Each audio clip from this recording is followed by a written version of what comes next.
பார்த்து வருகிறோம். அதிமுக விவகாரம் தொடர்பாக தேர்தல் ஆணையம் விசாரிக்க தடை இல்லை என உயர்நீதிமன்றம் தெரிவித்திருக்கிறது.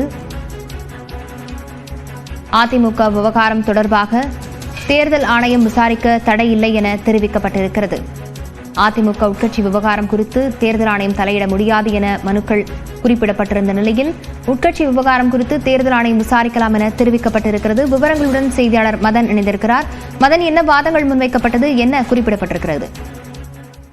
அதிமுகவின் உட்கட்சி விவகாரம் தொடர்பாக தேர்தல் ஆணையம் விசாரணை நடத்த எதிர்ப்பு தெரிவித்து ஏற்கனவே எடப்பாடி பழனிசாமி சென்னை உயர்நீதிமன்றத்தில் ஒரு வழக்கை தொடர்ந்தார்.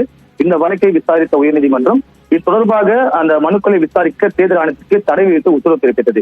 இந்த தடையை நீக்க வேண்டும் என்றுதான் தற்போது ரவீந்திரநாத், புகழேந்தி உள்ளிட்டோர் தரப்பில் சென்னை உயர்நீதிமன்றத்தில் வழக்கு தொடரப்பட்டது.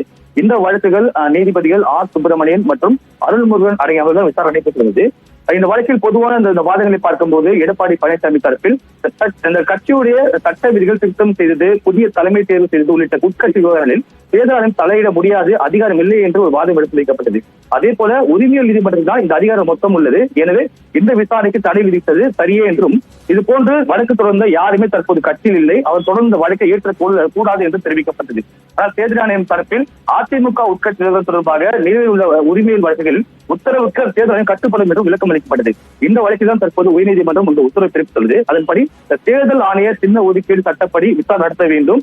அந்த விசாரணை நடத்த அதிகாரம் இருக்கிறதா இல்லையா என்பது தொடர்பாக தேர்தல் ஆணையம் திருப்தி அடைந்த பிறகு அந்த விசாரணை தொடர வேண்டும். அதே போல தேர்தல் ஆணைய விசாரணைக்கு தடை கோரி ஏற்கனவே எடப்பாடி பழனிசாமி தாக்கல் செய்த வழக்கையும் தற்போது தள்ளுபடி செய்தது. எனவே தற்போது தேர்தல் ஆணையத்தை பொறுத்தவரைக்கும் இந்த உத்தரவுக்கு பிறகு அதற்கான அதிகாரம் உட்கட்சி விவகாரம் தொடர்பாக அந்த விசாரணை நடத்துவதற்கு அதிகாரம் உள்ளதா இல்லையா என்பது தொடர்பாக பரிசீலித்து முடிவெடுத்து அதன் பிறகு விசாரணை தொடரலாம் என்ற உத்தரவை தற்போது உயர்நீதிமன்றம் வழங்கியுள்ளது. அதிமுக உட்கட்சி விவகாரம் குறித்து தேர்தல் ஆணையம் விசாரிக்க தடை இல்லை என தெரிவித்ததுடன் விசாரணையை தொடரலாம் எனவும் தெரிவித்திருக்கிறது உயர்நீதிமன்றம்.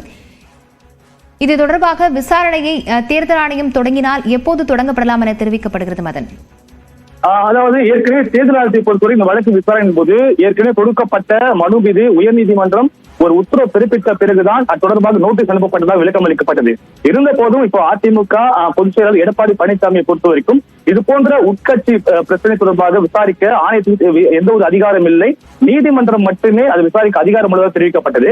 ஏற்கனவே இது தொடர்பாக தேர்தல் ஆணையத்திற்கும் உயர்நீதிமன்றம் கடும் கண்டனம் தெரிவித்தது.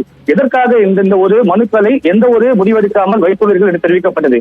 தேர்தல் ஆணையத்தை பொறுத்த வரைக்கும் இந்த விஷயத்தை பொறுத்த வரைக்கும் மேற்கொண்டு விசாரணை நடத்தலாமா வேண்டாமா என்பது தொடர்பாக தற்போது பரிசீலித்து வருவதாகவும், விரைவில் தேர்தல் ஆணையம் தொடர்பான ஒரு முடிவெடுத்த பிறகு இதுக்கான ஒரு அறிவிப்பு வெளியாகும். அதாவது விசாரணை தொடரலாமா இல்லையா என்பது தொடர்பாக முடிவெடுக்கப்படும் என்ற ஒரு வாதம் தான் கடந்த முறை எடுத்து வைக்கப்பட்டது. அதன் அடிப்படையில் தற்போது உத்தரவு பிறப்பிக்கப்படுகிறது. அதாவது இது தொடர்பாக நம்முடைய கருத்துக்களை பகிர்ந்து கொள்வதற்காக முன்னாள் AIADMK MP K C Palaniswami இணைந்திருக்கிறார். வணக்கம் சார்.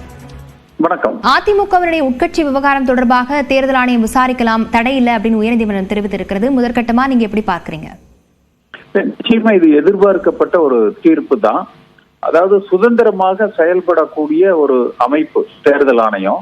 தேர்தல் ஆணையம் முடிவு எடுத்ததற்கு பிறகு அந்த முடிவுல ஏதேனும் ஆட்சேபனை இருந்தால் அது குறித்து விசாரிக்க கோரலாமே ஒழிய ஒரு சுதந்திரமான ஒரு தேர்தல் ஆணைய அமைப்பு விசாரணையை நடத்தக்கூடாது என்கிற அந்த மனுவே ஏற்க தகுந்தது அல்ல. அதாவது நாட் மெயின்டெனபிள் என்பதுதான்.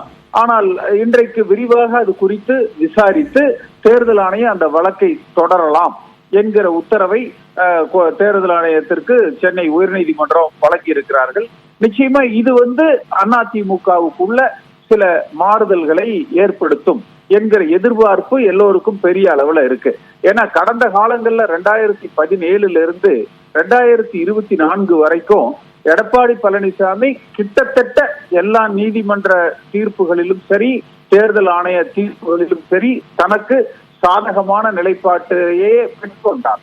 இப்ப முதல் முறையாக இன்றைக்கு தேர்தல் ஆணையம் எடப்பாடி பழனிசாமி கற்பனையான கருத்துக்களை தெரிவிக்கிறார். தேர்தல் ஆணையம் தொடர்ந்து விசாரிக்கலாம் என்கிற அந்த கருத்து தற்பொழுது வெளியிடப்பட்டிருக்கிறது. இணைப்பில் கருத்துக்களை பகிர்ந்து கொண்டமைக்கு நன்றி திரு கே சி பழனிசாமி. இந்த விவகாரம் குறித்து மேலும் பேசுவதற்காக நம்முடைய செய்தி அறையிலிருந்து நெறியாளர் பாலவேல் சக்கரவர்த்தி